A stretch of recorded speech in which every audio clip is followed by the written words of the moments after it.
They raised my severed head on a stake and sent it to the Sultan as proof that I was finally gone.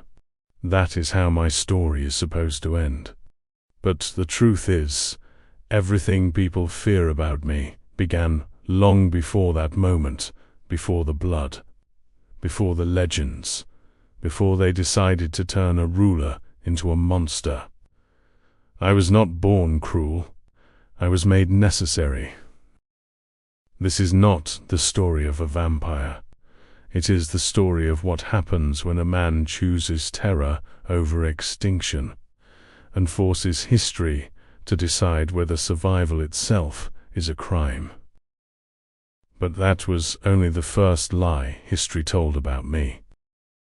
They remember me by the name that made them afraid: Vlad the Impaler, Dracula, as if fear were my only language.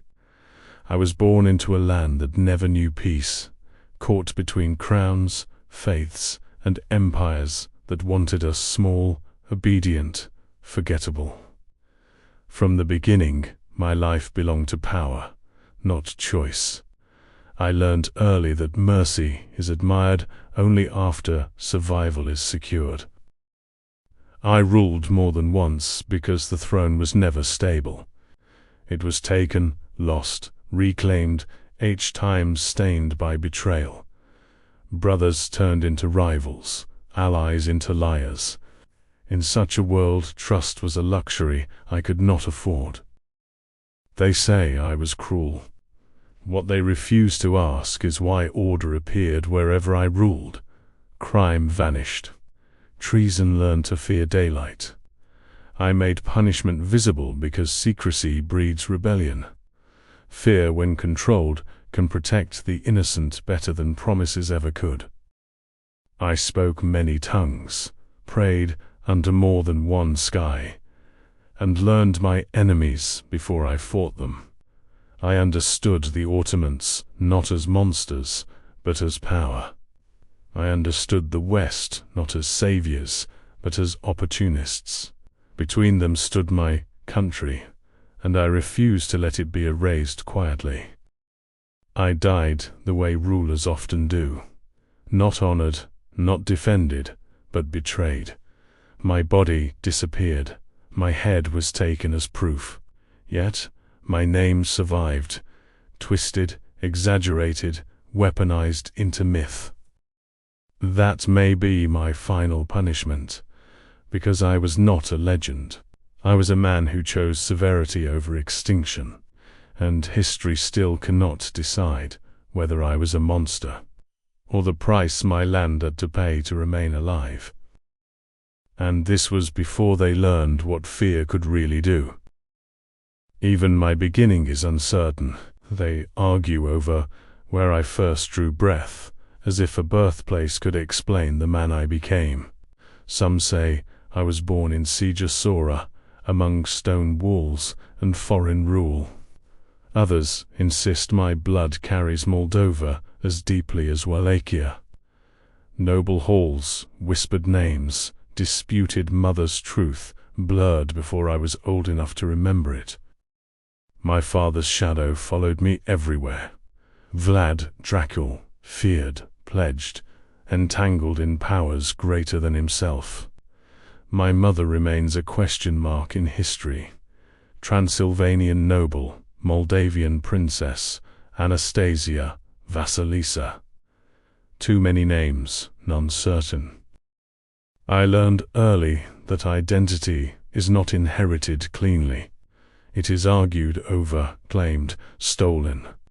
I belonged everywhere and nowhere at once, raised between borders, loyalties, and expectations that never aligned. And maybe that is why I never trusted origins, bloodlines, or comforting stories about destiny. When your own beginning is disputed, you grow up knowing one truth. Nothing is given freely, not land, not loyalty, not even your own name. Because mercy failed me long before cruelty ever did. They count my marriages as if they were treaties. 3 women, 3 alliances. none of them chosen lightly, and none without consequence. Each union was meant to steady my rule, to bind loyalty with blood. Yet every vow tightened the web around me, instead of freeing me from it. Love was never the purpose. Survival was. My children were born into that tension. Sons who carried my name like a burden, not a blessing. I watched them grow, knowing the world would measure them against my shadow, and find them wanting or dangerous.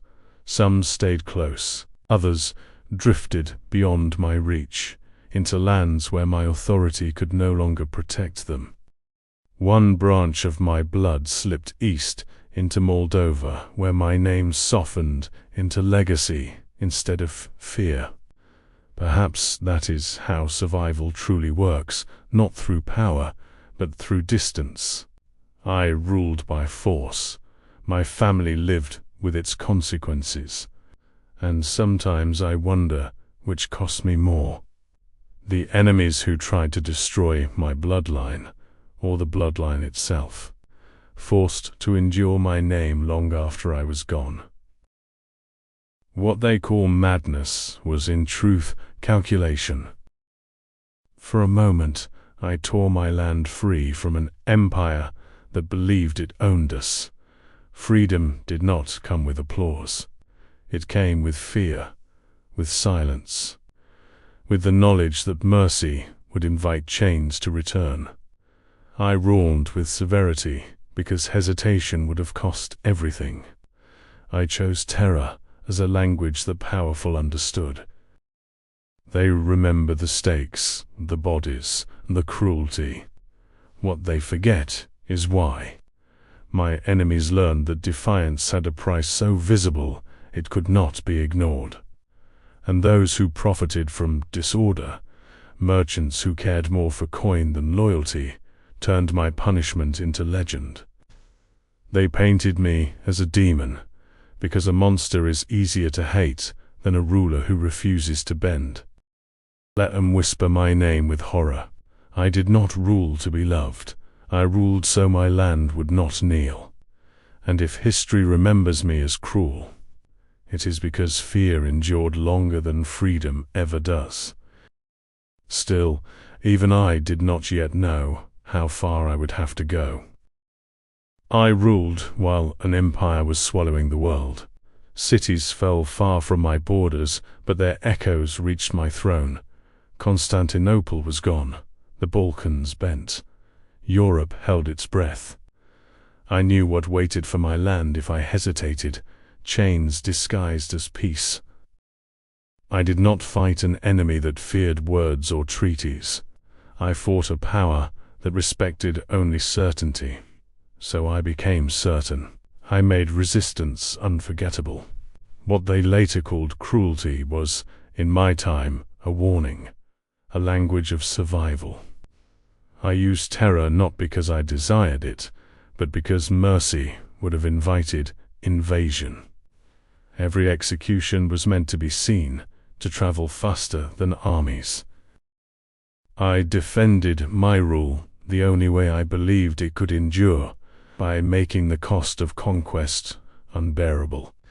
History debates my methods, but history was not there, standing alone between an empire and a small, defiant land, deciding whether fear would protect what faith could not. That lesson would be written in blood. But this is only a part of the story. If you want to hear history told by those who lived it, this channel is for you.